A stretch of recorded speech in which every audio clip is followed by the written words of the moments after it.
Hello दोस्तों, नमस्कार। स्वागत है एक बार फिर से आप सभी के अपने प्रिय चैनल पर। दोस्तों आपको बता दें जो अभी की सबसे बड़ी खबर आ रही है, जहाँ इजराइल गाजा युद्ध को लेकर बेंजामिन नेतन्याहू यानी कि इजराइल के प्रधानमंत्री ने खुद दे दिया है ये बड़ा जवाब। जी हाँ दोस्तों, बताएंगे क्या कहा है उन्होंने इजराइल और गाजा युद्ध को लेकर। जी हाँ दोस्तों, साथ ही उससे आगे की खबर में बताएंगे जहाँ इजराइल के 160 विमानों ने मचाई है भारी तबाही, हमास की मेट्रो सुरंग बर्बाद कर दिया गया है। दोस्तों उससे आगे बताएंगे जहां पर हमास के हमले के खिलाफ इजराइल के कई शहरों में भारी दंगे। जी हां दोस्तों, जहां पर लगानी पड़ी है इमरजेंसी। जी हां दोस्तों, साथ ही उससे आगे आपको बताएंगे जहां पर इजराइल ने ढेर किए हमास के जो भी कमांडर, उनके तस्वीरें जारी कर दी गई है। जी हाँ दोस्तों, दिखाएंगे आपको कौन कौन है वो। साथ ही इजराइल और फिलिस्तीन के बीच छिड़े संघर्ष पर क्या बोला भारत, ये भी आपको बताएंगे दोस्तों। साथ ही रूस से भी बड़ी खबर, जहां रूस में अब सोशल मीडिया कंपनियों पर शिकंजा कसने की भारी तैयारी। उससे आगे बताएंगे जहां चीनी कोरोना वैक्सीन के कारण सऊदी अरब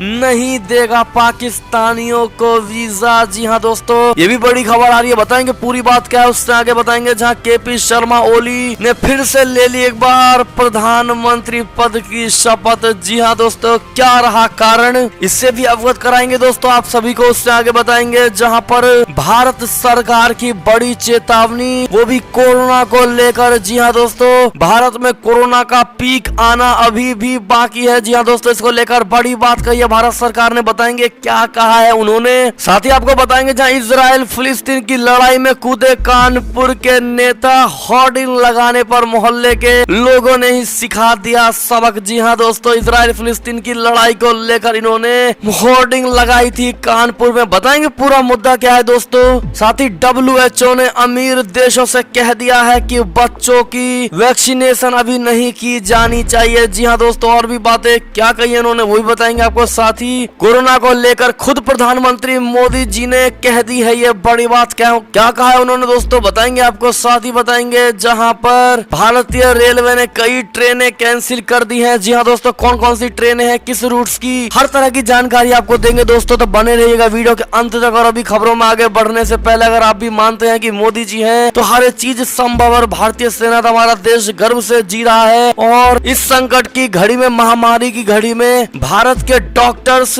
भगवान स्वरूप है। तो इस वीडियो को अभी कर दीजिए लाइक, चैनल को कर दीजिए सब्सक्राइब, बेल आइकन दबाइए, साथ ही कमेंट बॉक्स में लिख दीजिएगा जय हिंद। जी हाँ दोस्तों, तो चलते हैं पहली और सबसे बड़ी खबर की तरफ, जहाँ इजराइल फिलिस्तीन हमास युद्ध से जुड़ी बड़ी खबर आ रही है, जहाँ इजराइल गाजा का मुकाबला खत्म होने में लगेगा अभी समय। जी हाँ दोस्तों, ऐसा खुद इजरायली प्रधानमंत्री बेंजामिन नेतन्याहू ने दिया है ये बयान। जी हाँ दोस्तों, इजराइल के प्रधानमंत्री बेंजामिन नेतन्याहू ने कहा है कि गाजा पट्टी में इस्लामिक हमास आंदोलन के साथ चल रही लड़ाई को समाप्त होने में समय लगेगा। नेतन्याहू ने आयरन डोम एयर डिफेंस बैटर की यात्रा के दौरान कहा कि इसमें समय लगेगा, लेकिन बड़ी दृढ़ता के साथ रक्षात्मक और आक्रामक दोनों तरह से हम इजराइल राज्य में शांति बहाल करने के अपने लक्ष्य को प्राप्त करेंगे। चीफ ऑफ स्टाफ उन तैयारियों का निरीक्षण कर रहे हैं और मार्गदर्शन प्रदान कर रहे हैं। जी हाँ दोस्तों, तो वहीं इस बीच जमीन के संचालन की तैयारी के विभिन्न चरणों के बीच युद्ध सैनिक गाजा पट्टी और इजराइल के बीच अलग होने वाली बाढ़ के साथ चले गए हैं। इजराइल रक्षा बलों के एक प्रवक्ता जोनाथन कॉनरिकस ने संवाददाताओं से कहा है कि इजराइल सोमवार से गाजा में सैकड़ों बड़े हवाई हमले कर रहा है। सेना ने गुरुवार को एक बयान में कहा है कि उसने हमास द्वारा इस्तेमाल की जा रही चौथी बहुमंजिला इमारत को नष्ट कर दिया है। दोस्तों, सेना के अनुसार इजरायली युद्ध जेट और विमानों ने हमास से संबंधित 3 टैंक रोधी मिसाइल लॉन्चरों वाले एक सैन्य परिसर पर हमला किया और टैंक रोधी मिसाइल संचालकों के कम से कम 4 दस्ते को मार गिराया। रातों रात इजरायली हमलों ने हमास सेंट्रल कैंप्स बटालियन के कमांडर इयायत तैयब के आवास पर आतंकवादी ढांचे को भी निशाना बनाया। जी हाँ दोस्तों, इस पर आपकी क्या प्रतिक्रिया होगी दोस्तों, राय अवश्य दीजिएगा, क्योंकि हो सकता है ये युद्ध विश्व युद्ध की स्तर तक पहुंच जाए। जी हाँ दोस्तों, अपनी राय अवश्य दीजिएगा। एक और खबर की बात करें तो इसी से जुड़ी खबर, जहां पर इजराइल के 160 विमानों ने मचाई भारी तबाही, जिसमें हमास की मेट्रो सुरंग भी बर्बाद हो गई है। जी हाँ दोस्तों, एक और खबर की बात करें तो हमास के हमले के खिलाफ इजराइल के कई शहरों में भारी दंगे, लॉर्ड शहर में लगानी पड़ी इमरजेंसी। जी हाँ दोस्तों, जब पूरी दुनिया कोविड से लड़ रही है तब इजराइल और फिलिस्तीन के बीच युद्ध वाले हालात हैं। आपको बता दें कि इजराइल का दावा है कि हमास ने संघर्ष शुरू होने के बाद अब तक 1600 से ज्यादा रॉकेट दागे हैं दोस्तों। और ऐसे इस युद्ध के बाद इजराइल के कई शहरों में भारी दंगे भी हुए हैं। ऐसे में इमरजेंसी लगानी पड़ गई है वहाँ की सरकार को। जी हाँ दोस्तों, इसी से जुड़ी अगली खबर की बात करें तो इजराइल ने ढेर किए हमास के कई कमांडर, 14 आतंकियों की तस्वीरें भी जारी कर दी गई है। जी हाँ दोस्तों, आप स्क्रीन पर देख पा रहे होंगे, ये सभी कमांडर है जो हमास के हैं और इनको इजरायली बमों से उड़ाया गया है। जी हाँ दोस्तों, इस पर आपकी क्या प्रतिक्रिया होगी दोस्तों? कमांडरों को उड़ाने को लेकर राय अवश्य दीजिएगा। आप किसको सही किसको गलत ठहराते हैं इस युद्ध को लेकर बताइएगा जरूर दोस्तों। आपकी राय सबसे अव्वल होनी चाहिए जरूर। जी हाँ दोस्तों, अगली खबर की बात करें तो इजराइल फिलिस्तीन से जुड़ी सबसे बड़ी खबर, जहां पर क्या बोला इन दोनों देशों के बीच युद्ध को लेकर भारत ने। आपको बता दें कि इजराइल और फिलिस्तीन में बढ़ते तनाव के बीच भारत ने एक बयान जारी किया है दोस्तों। भारत ने सभी हिंसक गतिविधियों, खासकर गाजा से किए गए रॉकेट हमलों की निंदा की है। साथ ही हिंसा पर रोक लगाने की जरूरत पर भी जोर दिया है। जी हाँ दोस्तों, संयुक्त राष्ट्र में भारत के स्थायी प्रतिनिधि टी.एस. त्रिमूर्ति ने बुधवार को ट्वीट किया है कि पूर्वी यरूशलेम में इस तनाव के मुद्दे पर हुई संयुक्त राष्ट्र सुरक्षा परिषद की बैठक में उन्होंने कहा है कि भारत सभी तरह की हिंसक गतिविधियों, खासकर गाजा से किए गए रॉकेट हमलों की निंदा करता है। जी हाँ दोस्तों, क्या कहेंगे आप लोग इस पर बताइएगा जरूर। चलते अगली खबर की तरफ, जहाँ पर इजराइल के खिलाफ मुस्लिम देशों ने बुलाई आपातकालीन बैठक, जिसमें जुटेंगे 57 देश। जी हाँ दोस्तों, मुस्लिम देशों के संगठन ऑर्गेनाइजेशन ऑफ इस्लामिक कोऑपरेशन यानी OIC ने 16 मई को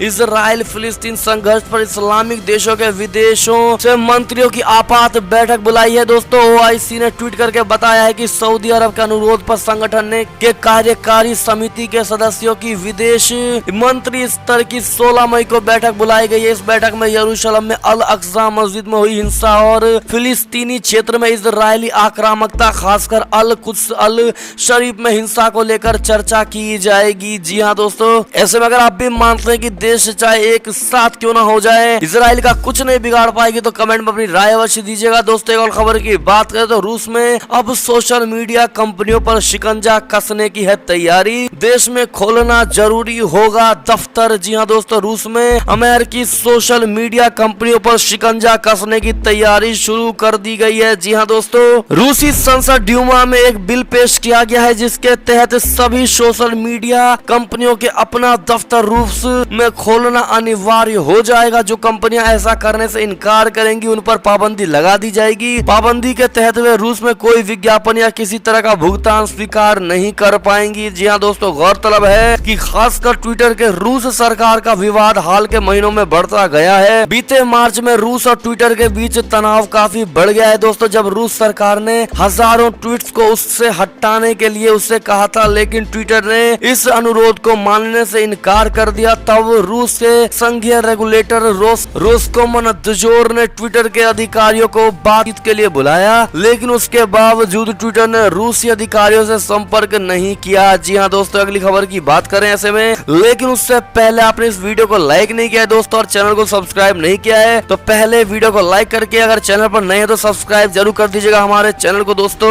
अब बात करते हैं अगली खबर की तरफ, जहाँ चीनी कोरोना वैक्सीन के कारण सऊदी अरब नहीं देगा पाकिस्तानियों को कोई भी वीजा। जी हाँ दोस्तों, सऊदी अरब जाने की तैयारी कर रहे पाकिस्तानी नागरिकों की उम्मीदों पर पानी फिर गया है दोस्तों। सऊदी के क्राउन प्रिंस मोहम्मद बिन सलमान यानी MBS के प्रशासन ने पाकिस्तान को झटका दिया है दोस्तों। पाकिस्तानी प्रधानमंत्री इमरान खान रविवार रात ही सऊदी अरब के 3 दिन के सरकारी दौरे से लौटे हैं। इसके तुरंत बाद सऊदी अरब ने नया फरमान जारी करके इमरान सरकार की मुसीबतें बढ़ा दी हैं दोस्तों। सऊदी अरब ने कहा है कि वो उन पाकिस्तानियों को किसी भी तरह का वीजा जारी नहीं करेगा जिन्होंने चीन में बनी वैक्सीन लगवाई है। इसका कारण सऊदी रेगुलेटर ने चीन की साइनोवैक और साइनोफार्म के टीके को अनुमति नहीं दी है। जी हाँ दोस्तों, हालांकि चीन ने वैक्सीन डिप्लोमेसी के तहत ये वैक्सीन सऊदी भेजी थी, लेकिन प्रशासन ने इसका इस्तेमाल नहीं किया। जी हाँ दोस्तों, रिपोर्ट के मुताबिक सऊदी प्रशासन ने अब इस मामले में कुछ राहत दी है, लेकिन उनके लिए जिन लोगों ने वैक्सीन नहीं लगवाई है। जी हाँ दोस्तों, ऐसे में सऊदी अरब के इस फैसले का आप समर्थन करेंगे दोस्तों, हाँ या ना, जरूर बताइएगा। अगली खबर की बात करें ऐसे में तो केपी शर्मा ओली ने ली है प्रधानमंत्री पद की शपथ, तीसरी बार बने नेपाल के प्रधानमंत्री। जी हाँ दोस्तों, संसद में विश्वास मत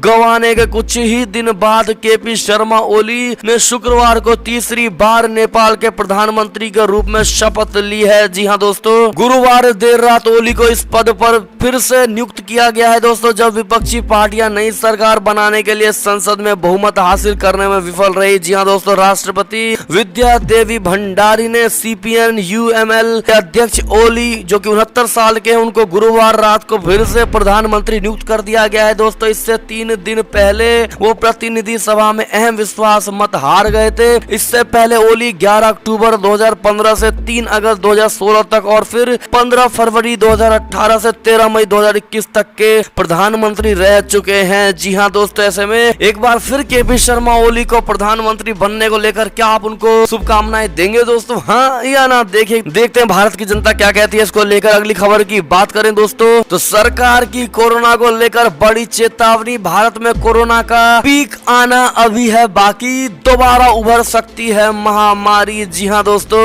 भले ही पिछले कुछ दिनों में नए कोरोना संक्रमित मरीजों की संख्या में कमी आई हो, लेकिन खतरा अभी टली नहीं है। भारत सरकार ने गुरुवार को चेतावनी जारी करते हुए कहा है कि देश में कोरोना महामारी दोबारा उभर सकती है, जिसे काबू करने के लिए राज्यों के सहयोग से राष्ट्रीय स्तर पर तैयारी करना बेहद जरूरी है ताकि लोगों की जान बचाई जा सके। जी हाँ दोस्तों, नीति आयोग के सदस्य डॉक्टर वी.के. पॉल ने कहा है कि देश में कोरोना की दूसरी लहर का पीक आना भी बाकी है। बहुत जल्द कोरोना भारत में रौद्र रूप ले सकता है। ऐसी परिस्थितियों में इंफ्रास्ट्रक्चर को मजबूत करने के साथ साथ कई सख्त फैसले लेने की जरूरत है ताकि लोगों को इस महामारी से बचाया जा सके। ऐसे में दोस्तों, आप सभी लोगों से हमारी टीम की तरफ से हाथ जोड़कर विनम्र निवेदन है दोस्तों, कृपया करके कोरोना की दूसरी और तीसरी लहर को हल्के में बिल्कुल मत लीजिएगा दोस्तों, क्योंकि हमने ऐसे ऐसे केस देखे हैं जो आपको आंखों में आंसू ला देंगे। जी हाँ दोस्तों, ऐसे में बिना कोरोना को लाइटली लिए सरकार की तरफ से दी गई सभी गाइडलाइंस को फॉलो करिएगा दोस्तों।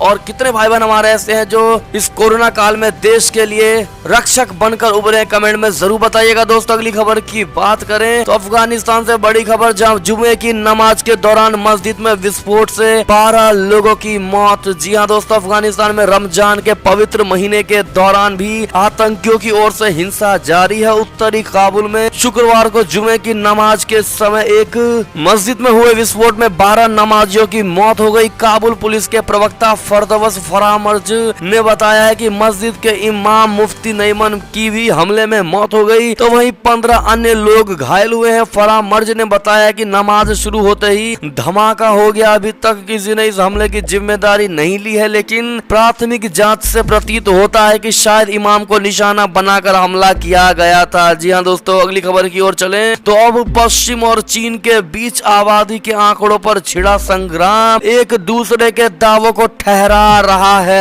गलत। जी हाँ दोस्तों, चीन के ताजा जनसंख्या आंकड़ों को लेकर पश्चिमी देशों में हुई आलोचना और उठाए गए सवालों से चीन में भारी नाराजगी है। खासकर शिनजियांग प्रांत की जनसंख्या को लेकर खबर पूरी दुनिया के मीडिया में छप गई दोस्तों। उन ज्यादातर खबरों में ऑस्ट्रेलियन स्ट्रेटेजिक पॉलिसी इंस्टीट्यूट यानी ASPI की एक विश्लेषण को स्रोत बनाया गया है दोस्तों। विश्लेषण में दावा किया गया है कि चीन ने शिनजियांग में जो नीतियां अपनाई हैं उनकी वजह से वहां उइघुर मुसलमानों की आबादी में तेजी से गिरावट आई है। इसके अलावा पश्चिमी मीडिया में पूरे के जनसंख्या आंकड़ों का विश्लेषण करते हुए कहा गया है कि चीन में अब कामकाजी उम्र के लोगों की संख्या तेजी से घट रही है। इस कारण चीन अब आर्थिक गिरावट के दरवाजे पर पहुंच गया है। जी हाँ दोस्तों, ऐसे में चीनी जनसंख्या को लेकर आपकी क्या राय होगी दोस्तों, बताइएगा जरूर। एक और खबर की बात करें तो ट्रंप की राह पर चले बोरिस जॉनसन, अल्पसंख्यकों के लिए मुश्किल बनाएंगे मतदान। जी हाँ दोस्तों, ब्रिटेन में प्रधानमंत्री बोरिस जॉनसन की सरकार ने चुनाव कानून में ऐसे बदलाव की पहल की है जिस पर पूर्व अमेरिकी राष्ट्रपति मिस्टर डोनाल्ड ट्रंप की छाप मानी जा रही है। जी हाँ दोस्तों, जॉनसन सरकार चुनाव नियमों में वैसे परिवर्तन करना चाहती है जैसा ट्रंप की रिपब्लिकन पार्टी 2020 में चुनाव में हार के बाद अपने बहुमत वाले राज्यों में लागू कर रही है। जी हाँ दोस्तों, इसका खाका इस हफ्ते संसद में महारानी एलिजाबेथ ने अपने अभिभाषण भाषण में पेश किया है दोस्तों। अभी भाषण सरकार की तरफ से लिखा गया भाषण होता है जिसे महारानी पढ़ने की रस्म अदायगी करती है। जी हाँ दोस्तों, ऐसे में बढ़ते अगली खबर की तरफ, जहाँ इजराइल फिलिस्तीन की लड़ाई में कूदे कानपुर के नेता। होर्डिंग लगाने पर मोहल्ले के लोगों ने ही सिखा दिया सबक। बता दें, इजराइल और फिलिस्तीन की लड़ाई से कानपुर का कोई लेना देना भले ही ना हो, लेकिन यहाँ के नेता अपने अपने हिसाब से हर लड़ाई में अपना मौका निकालने में लग जाते हैं। जी हाँ दोस्तों, अभी मौका कभी कभी उल्टा भी पड़ जाता है दोस्तों। ऐसा ही हुआ है कानपुर के सपा नेता यानी समाजवादी पार्टी नेता मुनाफुद्दीन आबिद और जफर खां के साथ। मुनाउद्दीन सपा के विधानसभा छावनी अध्यक्ष है, बाकी दोनों वार्ड अध्यक्ष और उपाध्यक्ष हैं। इन दोनों को ही इजराइल फिलिस्तीन मामले के बीच में कूदना भारी पड़ गया। जी हाँ दोस्तों, दरअसल इन तीनों नेताओं ने अपनी राजनीति चमकाने के लिए शुक्रवार के दिन सुबह सुबह फिलिस्तीन के समर्थन में एक बड़ी सी होर्डिंग लगा दी, जिसमें इजराइल के सामानों के बहिष्कार की अपील की गई थी। लेकिन इस होर्डिंग के लगाए जाने के बाद खुद उनके ही समुदाय के लोगों ने इसका विरोध करना शुरू कर दिया। उनके समुदाय के लोगों ने मोहल्ले में राजनीति करने का आरोप लगाते हुए होर्डिंग का विरोध कर दिया। ये विरोध इतना अधिक हुआ कि 3 घंटे के बाद सपा नेताओं को मोहल्ले से होर्डिंग उतारना पड़ गया, जिसके बाद में लोगों ने इस होर्डिंग को जला दिया। अब होर्डिंग लगाने वाले तीनों नेता मोहल्ले वालों से माफी मांग रहे हैं। सबसे विचित्र बात तो दोस्तों ये रही है कि इन लोगों ने अपने होर्डिंग में कानपुर के सपा अध्यक्ष डॉक्टर इमरान की तस्वीर उनसे बिना पूछे ही लगा दी। जी हाँ दोस्तों, ऐसे में आप समझ पा रहे होंगे कि उत्तर प्रदेश में विपक्ष के नेताओं की दिमागी स्तर कहां जाकर रुकेगी दोस्तों, किसी को नहीं पता। आप क्या कहेंगे ऐसे में? और इस प्रकार के सफाइयों को लेकर अपना सजेशन जरूर दीजिएगा दोस्तों, और इस पर कमेंट तो बिल्कुल करना मत भूलेगा दोस्तों। देखते हैं क्या कहते हैं आप लोग। एक और खबर की ओर चले ऐसे में, तो छत्तीसगढ़ में नक्सलियों से जुड़ी बड़ी खबर, जहाँ दंतेवाड़ा के जंगलों में पुलिस के साथ हुई मुठभेड़ में एक नक्सली को ढेर कर दिया गया है दोस्तों। छत्तीसगढ़ राजय के दंतेवाड़ा में पुलिस जवानों और नक्सलियों के बीच मुस्तल नार के जंगलों में मुठभेड़ हुई दोस्तों। मुठभेड़ के दौरान करीब 1 घंटे तक दोनों तरफ से गोलीबारी हुई। मुठभेड़ में एक नक्सली मारा गया है। मारे गए नक्सली के पास से 2 देशी हथियार, IED बम, वायर, 4 पिट्ठू के साथ दैनिक उपयोग की सामग्री बरामद हुई है। पुलिस के अनुसार मारे गए नक्सली की शिनाख्त प्लाटून पर नंबर 16 रामचंद्र कड़सी के रूप में हुई है। जी हाँ दोस्तों, ऐसे में जिन पुलिस वालों ने नक्सली को मारा दोस्तों, इनको बधाई जरूर दीजिएगा दोस्तों, और थैंक यू जरूर कहिएगा। अगली खबर की बात करें तो WHO ने कहा कि महामारी का दूसरा साल होने जा रहा है और भी ज्यादा जानलेवा। बच्चों को अभी वैक्सीन ना लगाए। जी हाँ दोस्तों, विश्व स्वास्थ्य संगठन ने यानी WHO ने शुक्रवार को कहा है कि कोरोना महामारी का दूसरा साल और पहले से ज्यादा जानलेवा साबित होने जा रहा है। जी हाँ दोस्तों, इसके अलावा अमीर देशों से अपील की गई है कि वे अभी बच्चों को टीका ना लगाए, बल्कि गरीब देशों को टीका दे। बता दे, कनाडा और अमेरिका ने हाल ही में 12 से 15 वर्ष तक के बच्चों के टीकाकरण को मंजूरी दी है। जी हाँ दोस्तों, WHO के महानिदेशक टेड्रोस अधनोम ने कहा कि महामारी का दूसरा साल सबसे ज्यादा बुरा होने वाला है, यानी कि पहले की तुलना में अधिक जानलेवा होने जा रहा है दोस्तों ये दूसरा साल। शुक्रवार को प्रेस कॉन्फ्रेंस में उन्होंने अमीर देशों से बच्चों का टीकाकरण टालने की भी अपील की है। उन्होंने कहा है कि मैं समझ सकता हूं कि क्यों कुछ देश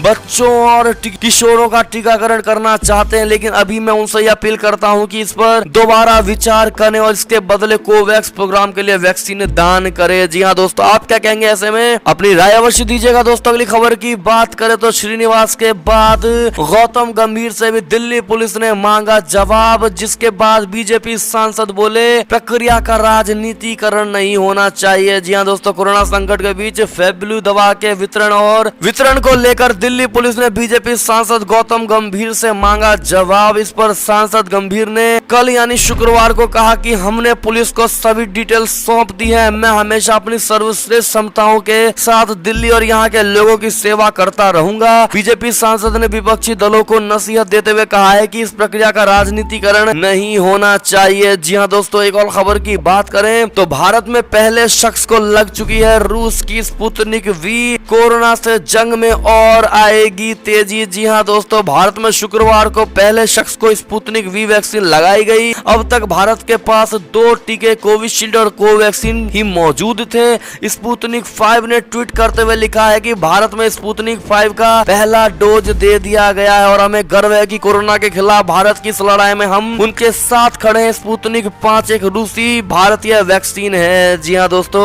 एक और खबर की बात करें तो कोरोना से जुड़ी खबर, जहां प्रधानमंत्री मोदी जी ने खुद बताया देश का अदृश्य दुश्मन, कहा ना भारत हिम्मत हारेगा और ना भारतवास। क्या कहते हैं दोस्तों, क्या मोदी जी ने सही कही है बात? कमेंट में जरूर बताइएगा। अगली खबर की बात करें तो कोरोना वायरस से जंग में भारत को मिलेगा 5 और वैक्सीन का 7 दिसंबर तक तैयार होंगे 2 अरब टीके। जी हाँ दोस्तों, एक और खबर की बात करें तो तौकते तूफान का खतरा, लक्षद्वीप में बना गहरे दबाव का क्षेत्र, महाराष्ट्र, गुजरात, केरल में रेड अलर्ट जारी कर दिया गया है। दोस्तों एनडीआरएफ भी रवाना हो चुकी है इन राज्यों में। जी हाँ दोस्तों, बड़ी खबर थी ये भी। एक और खबर की बात करें तो पत्रकारों के लिए मध्य प्रदेश सरकार का अहम ऐलान, कोरोना संक्रमितों यानी कोरोना संक्रमित होने पर इलाज का खर्च देगी वहां की सरकार। जी हाँ दोस्तों, अगली खबर की बात करें तो भारतीय रेलवे ने कई ट्रेनें कैंसिल कर दी हैं। दोस्तों कई का संचालन भी घटा दिया गया है। आपको बता दें कोरोना काल की दूसरी लहर के बीच भारतीय रेलवे ने लगातार कम होती यात्रियों की संख्या को देखते हुए और कई अन्य कारणों से कुछ और स्पेशल ट्रेनों को कैंसिल करने का फैसला कर लिया है। इसके अलावा भारतीय रेलवे ने कुछ ट्रेनों का संचालन कम करने का फैसला किया है। दोस्तों